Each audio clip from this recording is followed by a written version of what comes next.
TV, দেশ ও জাতির উন্নয়নে আমরা।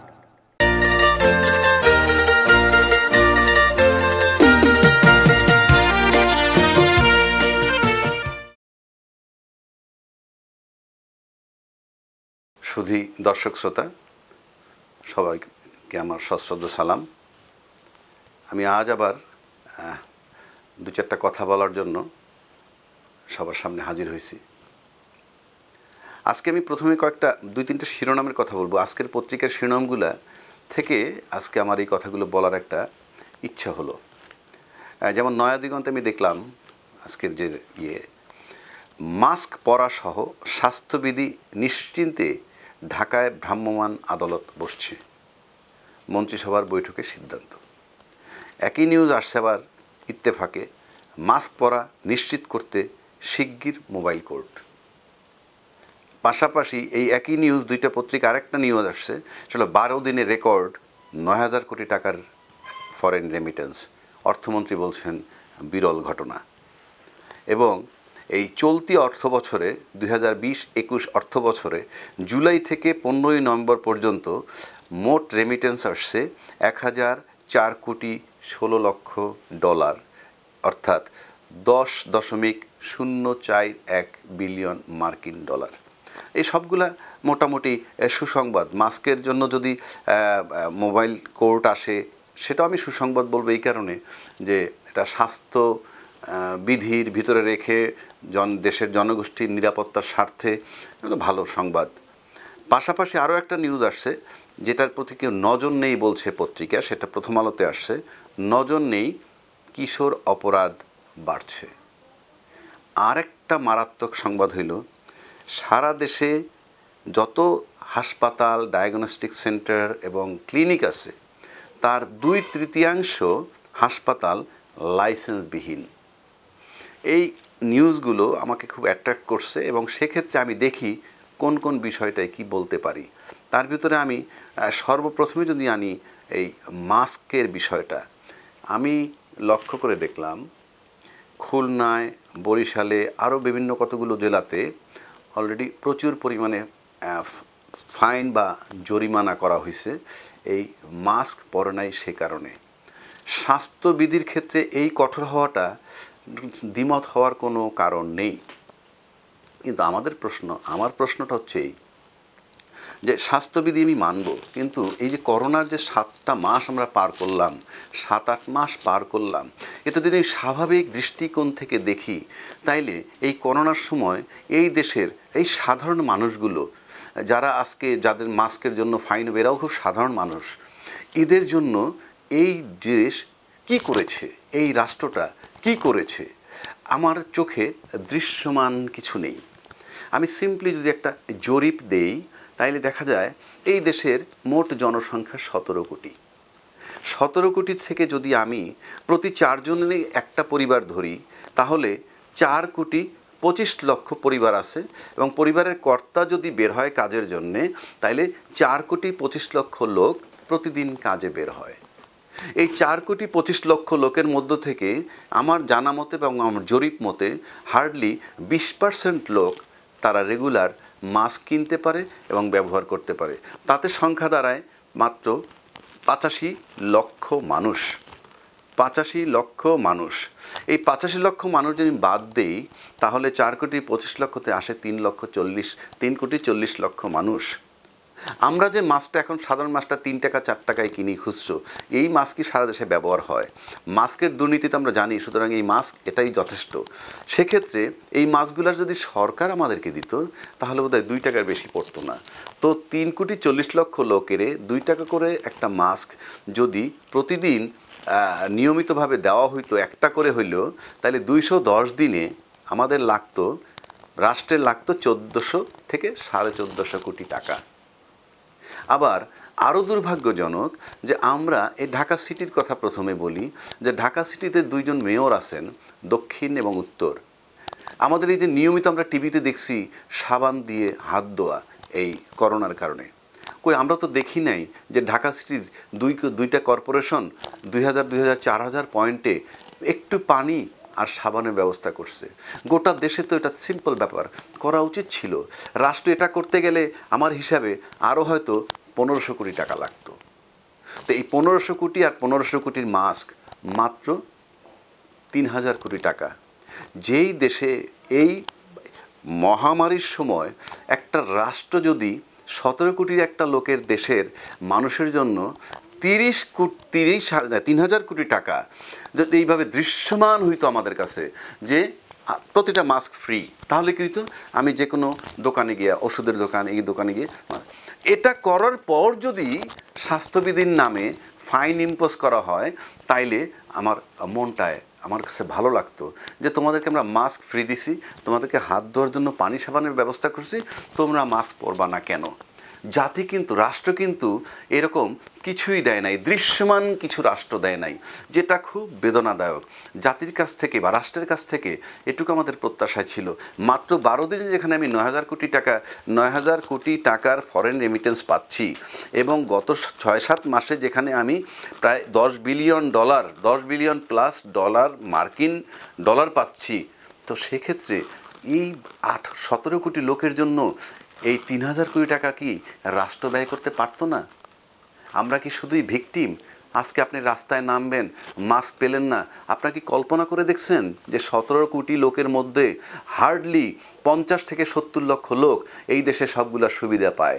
যদি আপনি বলেন ইউনাইটেড হাসপাতালের চিকিৎসা, যদি বলেন আপনি ল্যাব এইডের চিকিৎসা, যদি বলেন আপনি এভার কেয়ারের চিকিৎসা, স্কোয়ারের চিকিৎসা, কারা নেয়? সেই 70 লাখ লোকের মধ্য থেকে। আপনি যত সুবিধা, অল 5 স্টার হোটেল বলেন, রাজকীয় যত সুবিধা, এই 70 লক্ষ লোক উপভোগ করে। এই 70 লক্ষ লোক উপভোগ করে, তাদের জন্য পে করে কারা? ওই 16 কোটি 30 লক্ষ লোক, যাদেরকে আমরা আজকে রাস্তাঘাটে ফাইন করি কিংবা করব সামনে। সুতরাং আর রাষ্ট্রের কাছে আমাদের নিবেদন, এখনও সুযোগ আছে, অন্তত মাস্কটা ফ্রি করেন। যে মাস্ক আমরা ব্যবহার করি সেই মাস্কের দাম 2 টাকা হবে সরকার যদি দেয়, কেননা আমরা বাজারে 3 টাকায় কিনতে পারি। সুতরাং দয়া করে মাস্কটা ফ্রি করেন সারা দেশে, যে কোনো জায়গায় আমরা, আর যদি ফ্রি দেন তাইলে পরে কেউ স্টক করবে না, কেউ দুর্নীতি করবে না। মাস্কটা ফ্রি দেন, আর হাত ধোয়ার জন্য আপনি পানি এবং সাবানের ব্যবস্থা করেন। এটা 2 দিনের ম্যাটার করে তারপরে আপনি এই স্বাস্থ্যবিধি মানার জন্য ইনফোর্স করেন, ল দিয়া যা খুশি তাই করেন, ফাইন করেন, আমার কোনো আপত্তি নেই। এখন বলতে আমার এই কথা না শুনলে কিচ্ছু আসে যায় না, কিন্তু আমার খারাপ লাগে, তাই আমি বলছি একজন রাষ্ট্রের সচেতন নাগরিক হিসাবে। এটা গেল আপনার এই মাস্কের একটা বিষয় এবং মাস্কের সাথে হাত ধোয়ার বিষয়। আরেকটা জিনিসে আমি আসি, সেটা হলো আপনার এই 2/3 হাসপাতাল লাইসেন্সবিহীন।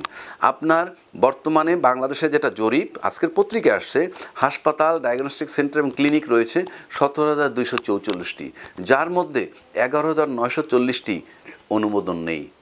এই যে অনুমোদন নেই এখন আর সিল গেলা। সম্প্রতি একজন এএসপি যে হাসপাতালটায় ফাইনালি মারা গেলেন, উনি অনুমোদনহীন মাইন্ড এইড হসপিটাল, একটা হাসপাতাল অনুমোদনহীন।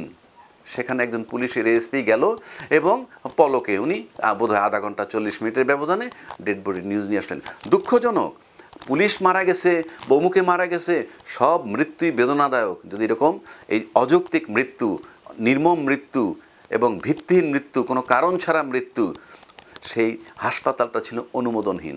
আমার কাছে আশ্চর্য লাগে, 17,244টা হাসপাতালের মধ্যে যদি 11,900টির অনুমোদন না থাকে, সেটা যারা এই কাজের সাথে সম্পৃক্ত তাদের চোখে পড়বে না। এটা অ্যাবসোলুটলি মিথ্যা এবং গ্রহণযোগ্য নয়। সুতরাং হাসপাতাল, ক্লিনিক বন্ধ করার আগে যদি কেউ রিটায়ার্ড করে বাড়ি যায় থাকে, তাদেরকে ধরে আনেন, আইনের আওতায় আনেন, দেশটাকে ঠিক করার চিন্তা করেন। আপনারা মাস্ক দিতে পারবেন না, আমার জরিমানা করবেন। হাসপাতাল অনুমোদনবিহীন চলতে থাকবে, সেখানে নির্মমভাবে মানুষ মারা যাবে। এইভাবে এই ইনডাইরেক্ট ফর্মে এভাবে তো একটা দেশ বা রাষ্ট্র চলতে পারে না। আমরা এই করোনার মধ্যে আবার সে একটু পিছনের দিকে যাই। রাষ্ট্র এগুলো তো দিতে পারলই না। ইন এডিশন আমি স্কুল নিয়ে বহুবার কথা বলছি, স্কুলের টিউশন ফি। আপনি বলেন, রাষ্ট্রকে আমি জানতে চাই, রাষ্ট্রের কাছে এই করোনার ভিকটিম কারা হয়েছে? করোনার ভিকটিম কিন্তু সারা বিশ্বের 700 কোটি লোক। করোনার ভিকটিম বেছে বেছে হয় নাই। আমাদের এখানকার যে আচরণ, আমি পত্রিকায় দেখছি এ পর্যন্ত রাষ্ট্র একটা সিদ্ধান্ত দিতে পারে নাই যে তোমরা স্কুল কোনো ক্লাস না করে সমস্ত স্কুল বন্ধ, তাহলে তোমরা 100% টিউশন ফি কীভাবে চাও। এখানে আমি দেখছি সরকারের পক্ষ থেকে বক্তব্য আসছে স্কুল বন্ধ থাকলে কি হবে, তাদের টিচারের বেতন কোত্থেকে দেবে, তাদের ঘর ভাড়া কোত্থেকে দেবে, স্কুল ভাড়া কোত্থেকে দেবে। অযৌক্তিক একটা প্রশ্ন, আমি কোত্থেকে দিব? আপনি কেন এটা বিবেচনায় নিচ্ছেন না? যে স্কুল 30 বছর ধরে চলতেছে সে 7 মাস চলতে পারবে না, সেই বিবেচনা আপনাদের নাই। আপনারা বলতেছেন আমাদেরকে টিউশন ফি দিতে হবে। জাতির কাছ থেকে আমরা এত নির্যাতিত কেন? আমি একটা সাধারণ মানুষ, আমি প্রশ্ন করতে চাই, জানতে চাই কেন আমরা এত নির্যাতিত। রাষ্ট্র কেন সিদ্ধান্ত দিতে পারলো না যে না স্কুল বন্ধ, কোনো টিউশন ফি হবে না, অথবা নাম কস্তে 1/5 শুধুমাত্র নাম কস্তে সবাই বেঁচে থাকো। এই সাধারণ লোকগুলো আমরা টাকাটা কোথায় পাবো? স্কুলের টাকা আমি দেবো, ট্যাক্সের টাকা আমি দেবো, সব আমরা দিতে থাকবো, সুবিধাটা কারা নেবে? এই ট্যাক্সের পয়সায় যারা চলে তাদের সংখ্যা হার্ডলি 50 থেকে 70 লাখ। তাহলে 16 কোটি 30 লক্ষ লোকের উপরে দিয়ে এই অর্থনৈতিক নির্যাতন, এই টর্চার, এই সুবিধা কি মাত্র 70 লক্ষ লোকের নেওয়ার জন্য? জাতির কাছে আমার প্রশ্ন, রাষ্ট্রের কাছে আমি জানতে চাই, রাষ্ট্রের কাছে আমি এও জানতে চাই। আমি দেখেছি রাষ্ট্র কোনো সিদ্ধান্ত দিতে পারে নাই, কোনোটা রুটে যেতে পারে নাই। আজকে আসলে পত্রিকায় নজর নেই কিশোর অপরাধ। কিছুদিন আগে একটা জাজমেন্ট হয়েছে বগুড়ার হত্যা মামলা নিয়ে, বগুড়ার রিফাত হত্যা মামলা নিয়ে 2টা পার্টে জাজমেন্ট হয়েছে। ফার্স্ট পার্ট হয়েছে যারা অ্যাডাল্ট 18 বছরের ঊর্ধ্বে তাদের। সেকেন্ড পার্টে আসছে যারা 18-র নিচে, এদেরকে বলা হয় কিশোর। আদালত ফাইন্ডিং দিছে কি, যে এই কিশোরদেরকে, অপরাধী যে কিশোরগুলো এখানে আসছে তাদেরকে ব্যবহার করে গডফাদার। তাই যাতে তারা ভবিষ্যতে ব্যবহৃত না হয়, তাই কিশোরদের শাস্তি বাড়াতে হবে। বাড়ানোর পক্ষপাতী আমি বুঝলাম না, বাড়ানোর পক্ষপাতী আপনি তো গডফাদার।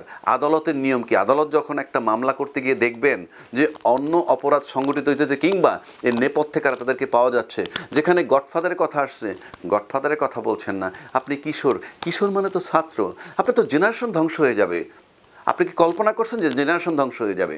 যে এই কিশোরের পানিশমেন্ট আমি বাড়াই দিই আর গডফাদারও যদি ব্যবহার করতে থাকে, তাহলে তো এই কিশোরদের অবস্থাটা কী হবে? এরা শিক্ষা জগৎ থেকে সরে যাবে। একইভাবে যদি আপনি মাদকে আসেন, মাদকের সেবন বন্ধ করলে উৎস বন্ধ হবে, এই যুক্তি। মাদকের সেবন বন্ধ করবো, আমি খাওয়া বন্ধ করব, তাইলে উৎস বন্ধ হবে। আপনার তো জেনারেশন ধ্বংস হয়ে যাবে। আপনি এইভাবে যে চলতে থাকে, আমার পদ্মা ব্রিজ উন্নয়নের বিরাট একটা ব্যাপার, খুব আনন্দের ব্যাপার। তো এই ইয়াং জেনারেশন, এই কিশোর জেনারেশন যদি ধ্বংস হয়ে যায়, তাহলে নেক্সট জেনারেশন কারা? এই পদ্মা ব্রিজে কারা উঠবে? পদ্মা ব্রিজে আমাদের জেনারেশন কীভাবে উঠবে? তারা কি প্রাডো গাড়ির মালিক হিসাবে উঠবে নাকি ট্রাক ড্রাইভার হিসাবে উঠবে? এটাকে বিবেচনায় নিতে হবে। আমি দেখেছি লিমিটেড লোকের পয়সা আছে, ওই 50 লক্ষ থেকে 70 লক্ষ লোক, সে যে শ্রেণী হোক, সে রাজনীতিবিদ হোক কিংবা আমলা হোক কিংবা ব্যবসায়ী হোক কিংবা যেভাবেই হোক, এই লোকগুলো, এদের সন্তানরাই কানাডায় লেখাপড়া করে, অস্ট্রেলিয়ায় লেখাপড়া করে। কেন?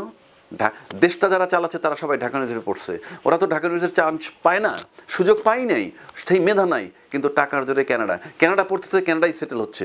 ভাবনাটা যদি এরকম থাকে যে আমার জেনারেশন ক্যানাডা সেটেল হবে, আমার জেনারেশন অস্ট্রেলিয়া সেটেল হবে, তাহলে আর আমার কিছু বলার নাই। কিন্তু পরবর্তী জেনারেশন যদি আপনি ভাবেন, সেটাকে ভাবলে যে এই জেনারেশন তারা কোথায় থাকবে। আজকে যেমন আমরা বাংলার প্রতি ঝোঁক বা গুরুত্ব দিছি, ইয়েস, মাতৃভাষা বাংলা, রাষ্ট্রভাষা বাংলা, এটার জন্য ফাইট করছি, সব ঠিক আছে, কোনো আপত্তি নেই আমার। কিন্তু আমার যদি ইংরেজির গুরুত্ব নাই থাকবে, ইংরেজি যদি প্রয়োজন নাই হবে, বিশ্বের সাথে আমি যোগাযোগ রাখবো কীভাবে? আর ইংরেজির যদি প্রয়োজন না থাকে, রাষ্ট্রে যদি সব লেভেলই মানে, তাহলে আমার ইংরেজি মিডিয়ামের দরকার কি? ইংলিশ মিডিয়াম স্কুলগুলোই বা কেন? ইংলিশ ভার্সন স্কুলগুলো কেন? শহরে গ্রামে গঞ্জে সব জায়গায় ইংলিশ সাইনবোর্ড কেন? এগুলো যৌক্তিক প্রশ্ন। অবশ্যই বাংলায় বোধগম্য হওয়ার জন্য এখন বাংলাদেশে বা বিশ্বের সব জায়গায় ট্রান্সলেট করার মেশিন আছে, অনুবাদ করার মেশিন আছে, ইংলিশ চলবে। আমি মনে করি ইংলিশ চলা উচিত, কারণ আমি বিশ্বের সাথে যোগাযোগ রাখবো কেমনে? আপনাদের কোর্ট কাছারিতে এমনি বাংলা চালাই, বাইরের লটা আসবে ইংলিশে, বাইরের ফাইন্ডিংসটা আসবে ইংলিশে। সেক্ষেত্রে অবশ্যই গভর্নমেন্টের সাথে আমি একমত যে জাজমেন্ট গরিব লোক বুঝতে পারে না কিংবা লেখাপড়াতে জন্য বুঝতে পারে না, তার জন্য বাংলায় দরকার। সেক্ষেত্রে অনুবাদ যন্ত্র আছে, জাজমেন্টটা যদি ইংরেজিতে হয়, প্রিন্ট আউট করে নিবে, অনুবাদ বাংলায় বেরিয়ে আসবে। সুতরাং এটা কঠিন কোনো সমস্যা না। আর যদি বাংলা আমাকে চালাইতেই হয়, বাংলা আমার প্রয়োজন নাই, রাষ্ট্র যদি এটা মনে করে যে আমার প্রয়োজন নাই বাংলার ইংরেজির কোনো কারণে প্রয়োজন নাই, তাহলে তো আমাদের ইংলিশ মিডিয়াম পড়ানোর প্রয়োজন নাই, ইংলিশ মিডিয়াম স্কুলটারও দরকার নাই। এটা আমি একটা লজিক্যালি কথা বললাম। কিন্তু আমার কথা হচ্ছে যে আমরা আজকে রাষ্ট্র আমাদেরকে কী দিল এই লাস্ট 7 মাসে, আমার তো দেখার পাওয়ার মতো আমি কিছু দেখি না। রাষ্ট্র পারে নাই আমাকে মাস্ক দিতে, হাত ধোয়ার জিনিস দিতে। রাষ্ট্র পারেনি আমার স্কুলের টিউশন ফিটাকে সেই একটা সিদ্ধান্ত দিতে পারে নাই। রাষ্ট্র পারে নাই মাদকের উৎস কীভাবে বন্ধ হবে। রাষ্ট্র পারে নাই যে এই যে কিশোরদেরকে আমরা কীভাবে রক্ষা করব এই অপরাধের হাত থেকে। শুধু বলে ঘরে শিক্ষা দাও, ঘরে শিক্ষা দেবে। গডফাদার যদি ব্যবহার করে ঘরে শিক্ষা দেবো কি? আমার অ্যাবিলিটি নাই, আমার ছেলের মোবাইল নাই, কথার কথা বলছি, একটা মোবাইল নাই। সে যদি দেখা গেল যারা তারা ব্যবহার করে তাকে একটা টাচ মোবাইল দিয়ে দেয়, সে তো টাচ মোবাইলের জন্য বিক্রি হয়ে যাবে। সুতরাং এগুলো বিবেচনায় নিতে হবে। শুধু ঘর দিয়ে কিছু হবে না, শুধু ঘর দিয়ে কিছু হবে না। টোটাল সমাজ ব্যবস্থা, টোটাল রাষ্ট্রযন্ত্রে ভাবতে হবে কিশোরকে কীভাবে ধ্বংসের হাত থেকে রক্ষা করবে। আপনি কিশোরকে জেলে ঢুকিয়ে দেবেন, মেয়াদ বাড়িয়ে দেবেন, গডফাদারকে আনটাচ থাকবে। নো, ওদিকে আমরা কি শুধুই নির্যাতিত? এই কথায় কিছু আসা যায় না। এটা বলার পিছনে একটাই মাত্র কারণ, সেটা হলো একটা সচেতন নাগরিক হিসাবে আমার এবং আমাদের মতো যারা আছেন তাদের প্রচণ্ড কষ্ট লাগে। তাই সরকারের কাছে আমাদের নিবেদন, এই কথাগুলো শুনে ইমিডিয়েটলি আপনি এই জিনিসগুলোর দিকে নজর দেন এবং কীভাবে এই জেনারেশন সেভ করবেন, জেনারেশনকে টিকিয়ে রাখবেন সেদিকে গুরুত্ব দেওয়া উচিত। আর এই মাস্ক যে স্বাস্থ্যবিধির জন্য আপনারা যে নামাবেন মোবাইল কোড, কোনো আপত্তি নেই। কিন্তু তার আগে গভর্নমেন্টের তরফ থেকে হাত ধোয়া, পথে পথে সাবান এবং হাত ধোয়ার ব্যবস্থা রেখে এবং ফ্রি মাস্ক নিশ্চিত করার পর তারপরে আপনি ডিফল্টার হিসেবে যাকে পাবেন তাকে পানিশমেন্ট দেন। এটা আমার নিবেদন।